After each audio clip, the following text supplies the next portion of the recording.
അപ്പോൾ അങ്ങനെയൊക്കെ ആയ സമയം ഒരു 6 മാസമൊക്കെ ആയപ്പോഴേക്കും നമുക്ക് ഡെയിലി ഒരു 5000 രൂപ ലോസ് വരാൻ തുടങ്ങി. ഡെയിലി എന്നെ കൊണ്ട് താങ്ങാൻ പറ്റുന്നതിൻ്റെ അപ്പുറത്താണ്. അദ്ദേഹത്തിൻ്റെ സോഴ്സ് മുഴുവൻ കഴിയുകയും ചെയ്തു. അദ്ദേഹത്തിന് ഒരു പൈസ തരാനുള്ള വകുപ്പില്ല, കാരണം അദ്ദേഹത്തിൻ്റെ എല്ലാ ഗ്യാപ്പും അടഞ്ഞു. പിന്നെ ഞാൻ വീട്ടിൽ നിന്ന് ഈ വൈഫിൻ്റെ ഗോൾഡും കാര്യങ്ങളൊക്കെ പണയം വെച്ചിട്ടാണ് പണിക്കാർക്ക് കൂലി കൊടുക്കുന്നത്. ആ രീതിയിലൊക്കെ ആയിട്ട് 5000-6000 രൂപ ആയ സമയത്ത് ഇദ്ദേഹം പറഞ്ഞു, പ്രവീണ എന്നെക്കൊണ്ട് സാധിക്കില്ല, ഞാൻ നിർത്തുകയാണ്, എന്നെക്കൊണ്ട് ഇനി മുന്നോട്ട് പോകാൻ സാധിക്കില്ല, എനിക്ക് ഒരുപാട് വീട്ടിൽ കടം പ്രശ്നമാണ്, എൻ്റെ പൈസ തിരിച്ചു വേണം എന്നാണ്. അദ്ദേഹത്തിൻ്റെ ഇറക്കിയിരിക്കുന്ന പൈസ തിരിച്ചു വേണം എന്നാണ്. അവിടെ വീണ്ടും, കാരണം എനിക്ക് ഈ കൂലി കൊടുക്കാൻ പോലും പൈസ അല്ല, ഞാൻ വൈഫിൻ്റെ ഗോൾഡും കാര്യങ്ങളൊക്കെ എടുത്തിട്ടാണ് ഈ കൂലി കൊടുക്കുന്നത്. എന്തായാലും ഇപ്പോൾ ഒന്നാമത് എൻ്റെ വീടിൻ്റെ തൊട്ടടുത്താണ് സ്ഥാപനം തുടങ്ങിയിരിക്കുന്നത്. അപ്പോൾ എന്തായാലും അത് നമുക്കൊരു കാരണം അദ്ദേഹം ഇവിടെ വന്നിട്ട് ഒന്നും അല്ലാതെ പോകാൻ പാടില്ല എന്നുള്ളതുകൊണ്ട് തന്നെ ഞാൻ കിട്ടാവുന്നതിൻ്റെ അപ്പുറത്ത് പലിശയ്ക്ക് അതും ഇതൊക്കെ മേടിച്ചിട്ട് അദ്ദേഹത്തിന് ഫുൾ പൈസ, ഒരു പൈസ കുറയ്ക്കാതെ അദ്ദേഹത്തിന് ഫുൾ ക്യാഷ് ഞാൻ കൊടുത്തു. കുറച്ചതിന് ശേഷം ഞാൻ അങ്ങനെ പിറ്റേ ദിവസമൊക്കെ വീട്ടിൽ പോയിരിക്കുകയാണ്. കാരണം എൻ്റെ എല്ലാ സംഭവം അടഞ്ഞു. ഈ പപ്പടത്തിലും കഴിഞ്ഞു. കാരണം പപ്പടം നമുക്ക് മുന്നോട്ട് കൊണ്ടുപോകാൻ പറ്റില്ല. എൻ്റെ ഇനി എവിടെ നിന്ന് പൈസ മേടിക്കാറില്ല. മാവിന് പോലും നമുക്ക് ഇതിനും ഇൻഗ്രീഡിയൻസ് മേടിക്കാനൊക്കെ പൈസ വേണം, മാവും കാര്യങ്ങളും മേടിക്കണം.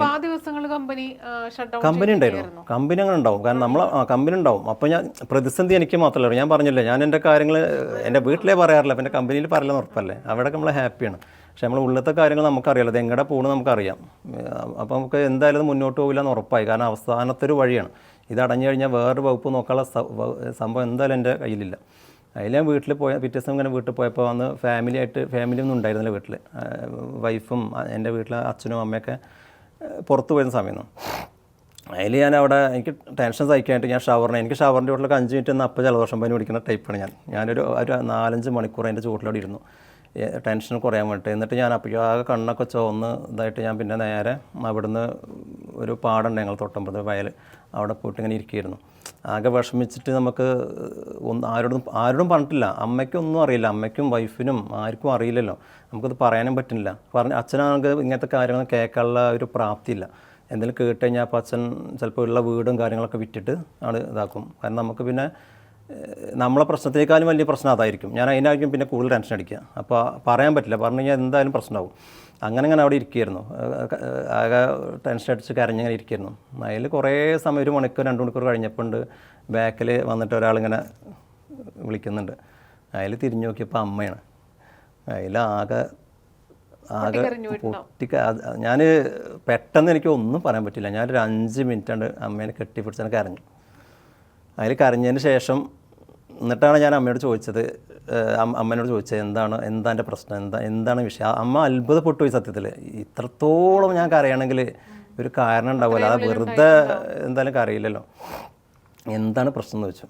അതിൽ ഞാൻ എൻ്റെ കാര്യങ്ങൾ കംപ്ലീറ്റ് പറഞ്ഞു. ഫസ്റ്റ് മുതലുള്ള ഉണ്ടായ സംഭവങ്ങളും എന്നെ കൊണ്ട് കഴിയുന്നതിൻ്റെ മാക്സിമം ഞാൻ നോക്കിയിട്ടുണ്ട്. പക്ഷേ എനിക്കൊരു നിവൃത്തിയില്ലാത്തതുകൊണ്ട് സംഭവിക്കുന്ന കാര്യങ്ങളാണ്. അപ്പോൾ ഇനി എന്താ ചെയ്യാൻ എനിക്ക് അറിയില്ല അമ്മ, ഞാൻ എന്താ ഈ ഒരു രീതിയിലാണ് എൻ്റെ കാര്യങ്ങൾ, എനിക്ക് നിങ്ങളോട് പറഞ്ഞിട്ടൊരു കാര്യമില്ല എന്ന് എനിക്ക് അറിയാം. പക്ഷേ എനിക്ക് അതുകൊണ്ട് ഞാൻ പറയാതിരുന്നത് പറഞ്ഞു. അതിൽ അമ്മ പറഞ്ഞു, ഞാൻ പ്രതീക്ഷിച്ചതിൻ്റെ ഓപ്പോസിറ്റാണ് അമ്മ പറഞ്ഞത്.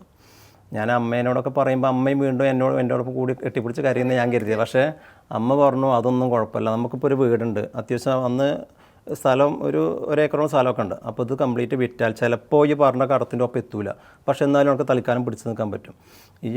അത് നമുക്ക് വിൽക്കാം, വിറ്റിട്ട് നമുക്ക് എത്രയോ ആളുകൾ വാടകയ്ക്ക് താമസിക്കില്ല, ഹാപ്പി ആയിട്ട് താമസിക്കില്ല, അതൊന്നും കുഴപ്പമില്ല, നമുക്ക് അങ്ങനെ പോയിട്ട് താമസിക്കാം. നിങ്ങൾ 2 ആൺകുട്ടികളല്ലേ, ഇനിയും പണിയെടുത്ത് നമുക്ക് ഇതുണ്ടാക്കാമല്ലോ, അതൊന്നും കുഴപ്പമില്ല, ഈ ധൈര്യമായിട്ടൊന്നും നമുക്ക് അതിനെക്കുറിച്ച് ആലോചിക്കേണ്ട, പൈസനെ കുറിച്ച് ആലോചിക്കേണ്ട. ഇപ്പോൾ നമുക്ക് ചെയ്യാൻ പറ്റുന്ന ഇത് നല്ല പച്ചപിടിപ്പിക്കാൻ പറ്റുമോ നോക്കിയൊക്കെ അതിന് വരേക്കുള്ള ഗോൾഡോ കാര്യങ്ങളോ, ഇനി എൻ്റെ ഗോൾഡ് വേണമെങ്കിൽ അതും തരാം, ആ രീതിയിലൊക്കെ കാര്യങ്ങൾ ചെയ്ത് നോക്കുമെന്ന് പറഞ്ഞു. ഈ 16 വയസ്സ് തൊട്ട് അമ്മ കാണുന്നുണ്ടല്ലോ, തീർച്ചയായിട്ടും എപ്പോഴും ഇപ്പോഴും അധ്വാനിച്ച് സമ്പാദിച്ച് വീട്ടിലേക്ക് കൊണ്ടുവരണം എന്ന് ചിന്തിക്കുന്ന ഒരു മകനാണെന്ന് കാണുന്നതുകൊണ്ടാണ് തീർച്ചയായിട്ടും അമ്മ ആ ഒരു രീതിയിൽ സപ്പോർട്ട് ചെയ്തിരിക്കുന്നത്. അതെ.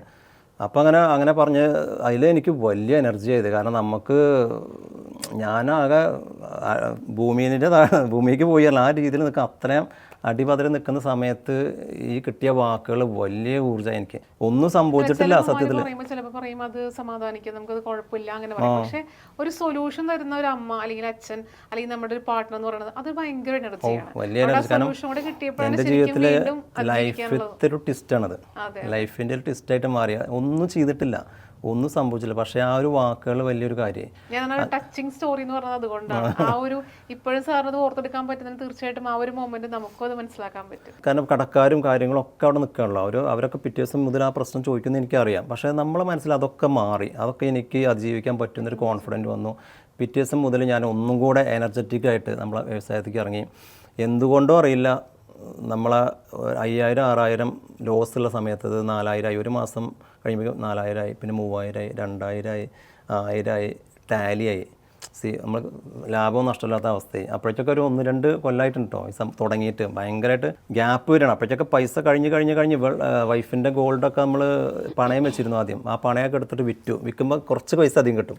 പണയം വെച്ചുമ്പോൾ കുറച്ച് കിട്ടുന്ന പൈസേക്കാളും കുറച്ച് വിൽക്കുമ്പോൾ പൈസ കിട്ടും. അങ്ങനെ അടക്കം ഇട്ടിട്ട് ഒരു സാധനം ഇല്ലാത്ത അവസ്ഥയിൽ ഗോൾഡൊക്കെ ഇട്ടിട്ട് നടക്കുന്ന അവസ്ഥയിലായിരുന്നു.